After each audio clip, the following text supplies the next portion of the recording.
Hello students, myself Sunita Manda, Assistant Professor, Department of Sociology। जैसा कि screen पे अपन को दिखाई दे रहा है कि हमारा जो अभी प्रेजेंट में टॉपिक चल रहा है वो है सोशल रिसर्च या कहें तो साइंटिफिक रिसर्च, सामाजिक अनुसंधान। किसी भी टॉपिक में जब शुरुआत करते हैं तो हमारे सामने मुख्य रूप से 3 क्वेश्चन होते हैं कि वो क्या है, क्यों है और कैसे है। जब हम इन तीनों ही प्रश्नों का उत्तर ढूंढ लें तो हमारा टॉपिक ऑलमोस्ट कंप्लीट हो जाता है। तो जब हम अपने टॉपिक की बात करते हैं सामाजिक अनुसंधान, इससे पहले की वीडियो में हमने देखा कि सामाजिक अनुसंधान क्या होता है, क्या उसका मीनिंग है, क्या उसकी परिभाषा है, क्या उसका अर्थ है। फिर हमने देखा कि सामाजिक अनुसंधान क्यों आवश्यक है। क्यों का मतलब यहाँ पर हम समझ सकते हैं कि क्या इसकी उपयोगिता है, क्या इसकी विशेषताएं हैं कि हमें समाजशास्त्र जैसे विषय में इस टॉपिक को अध्ययन के लिए आवश्यक माना गया है, जिसकी बात हम इससे पहले के वीडियो में कर चुके हैं। अब आज हम देखेंगे कि जो वैज्ञानिक अनुसंधान है वो कैसे होता है। यहाँ पर हम देखते हैं कि कोई भी प्रकार की जब प्रक्रिया होती है तो उसके नियमबद्ध चरण होते हैं। उसी प्रकार सामाजिक अनुसंधान के भी कुछ नियमबद्ध चरण हैं। जैसा कि पहले के वीडियो में हमने देखा कि जो अनुसंधान होता है वो एक व्यवस्थित और नियंत्रित हमारी एक प्रक्रिया होती है जो कि अनुभविक होती है या आलोचनात्मक होती है, जिसके आधार पर हम अपनी रिसर्च करते हैं और उसे हम फिर साइंटिफिक रिसर्च के नाम से जानते हैं। जैसा कि स्क्रीन पे आप देख पा रहे हैं कि कुछ कोटेशंस आपको दिखाई दे रही है। ये वो कोटेशंस है जो कि इस टॉपिक में अत्यंत महत्वपूर्ण है, क्योंकि जब भी हम किसी भी प्रकार का एग्ज़ाम देते हैं तो कुछ प्रमुख थिंकर, साइंटिस्ट या उस विषय के महान विद्वानों का कुछ कोटेशंस होती है जिनका उपयोग करने से हमें बोनस मार्क्स मिलते हैं, और साथ ही वह इसलिए भी महत्वपूर्ण होती है क्योंकि उनकी अपने आप में एक वैल्यू होती है। यहाँ पर हम सबसे पहले देख पा रहे हैं स्क्रीन पे, सबसे पहली अपनी कोटेशन है जो कि कार्ल पियर्सन के द्वारा लिखी गई थी। उन्होंने लिखा था कि सत्य तक पहुँचने का कोई भी छोटा मार्ग नहीं है। विश्व का ज्ञान प्राप्त करने के लिए वैज्ञानिक पद्धति के अलावा अन्य कोई पद्धति नहीं है। इस कोटेशन से ये महत्वपूर्ण हो जाता है कि सामाजिक अनुसंधान कितना महत्वपूर्ण है। वैज्ञानिक पद्धति ही एक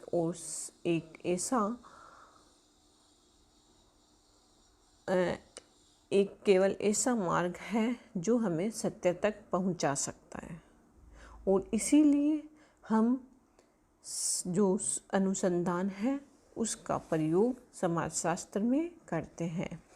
दूसरी कोटेशन है वो भी कार्ल पियर्सन के द्वारा लिखी गई है, जिसमें उन्होंने लिखा कि सभी विज्ञानों की एकता उनकी अध्ययन पद्धति में है, न कि उस सामग्री में जिसका वे अध्ययन करते हैं। जैसा कि इस लाइन से स्पष्ट हो रहा है कि किसी भी विषय का व्यवस्थित होना और उसका क्रमबद्ध होना उतना ही आवश्यक है जितना कि उस विषय की अध्ययन सामग्री क्या है। अर्थात यहाँ पर कार्ल पियर्सन यह कहना चाहते हैं कि जो विज्ञान है वह विज्ञान तभी है जब हम उसकी वैज्ञानिक पद्धति का प्रयोग करते हुए उसका अध्ययन करते हैं।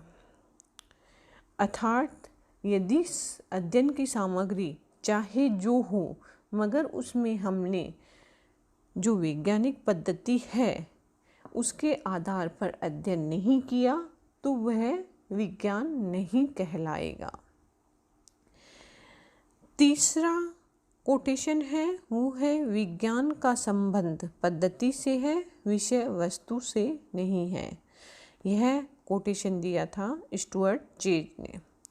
अर्थात इसमें भी वही तात्पर्य है कि किसी भी विषय को विज्ञान बनाने के लिए हमें एक पद्धति की, एक प्रोसीजर की, एक मेथड की आवश्यकता होती है, न कि यह कि वह कौन सा विषय वस्तु उसके अंतर्गत आती है।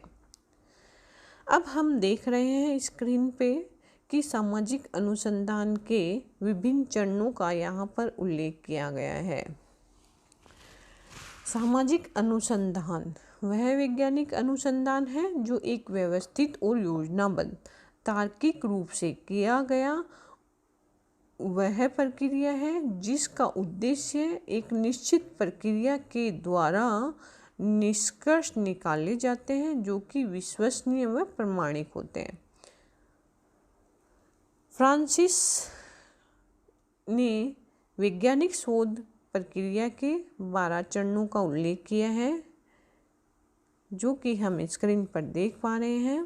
पहला उन्होंने देखा कि हमें किसी भी विषय का अध्ययन करने के लिए सबसे पहले उसकी जो समस्या होती है उसका चयन करना चाहिए कि कौन सी समस्या है जिसका हम अध्ययन करेंगे। दूसरा है प्रचलित सिद्धांत की जानकारी। जो भी वर्तमान समय में सिद्धांत हमारे सामने प्रस्तुत हो चुके हैं हमें उन सभी सिद्धांतों की, उस विषय से जुड़े हुए सभी सिद्धांतों की जानकारी होनी चाहिए। थर्ड है समस्या की परिभाषा। हमें उस समस्या को समझना चाहिए कि समस्या क्या है, हमें उसे एक निश्चित रूप में परिभाषित करना चाहिए। फोर्थ है परिकल्पना की रचना। किसी भी विषय का जब हम रिसर्च करते हैं, अनुसंधान करते हैं तो हम परिकल्पना का निर्माण करते हैं जिसे हम हाइपोथेसिस भी कहते हैं, जो कि आगे आपकी एक पूरा टॉपिक है जिसमें हम इसकी काफ़ी डिटेल से चर्चा करेंगे। फोर्थ है औपचारिकता की रचना। इसमें यहाँ पर यही तात्पर्य है कि औपचारिक रूप से हमें कुछ जब भी रिसर्च करते हैं तो कुछ डॉक्यूमेंट्स वगैरह या अदर जो भी थिंग्स होती है जिनकी आवश्यकता होती है उन्हें पूरे रूप से तैयार करना पड़ते हैं। डॉक्यूमेंटेशन हमें उस चीज़ का पूरा करना पड़ता है। फिर है तथ्यों के स्रोत का निर्धारण।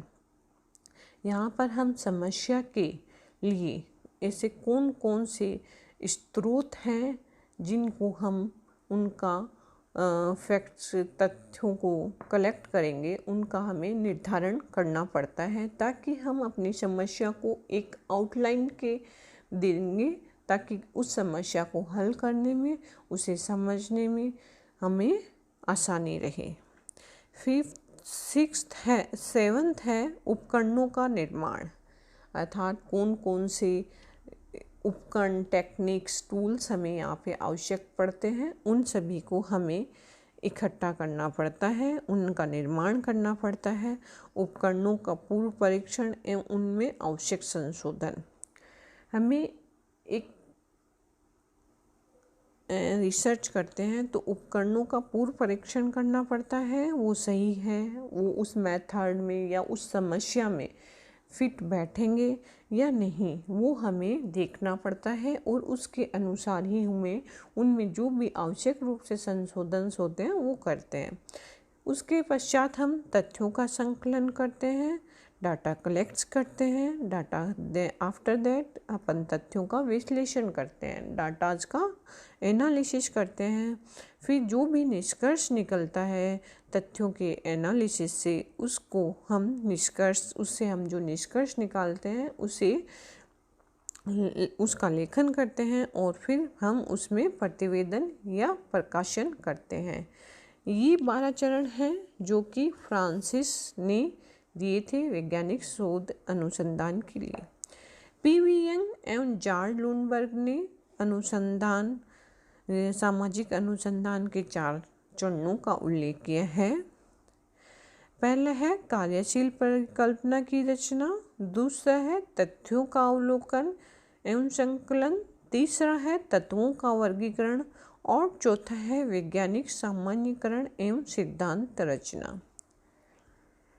पी.वी. यंग एवं लुनबर्ग के ये 4 चरण काफ़ी महत्वपूर्ण हैं क्योंकि कई बार ये क्वेश्चन आपके ऑब्जेक्टिव टाइप पेपर्स में काफ़ी बार पूछा जाता है।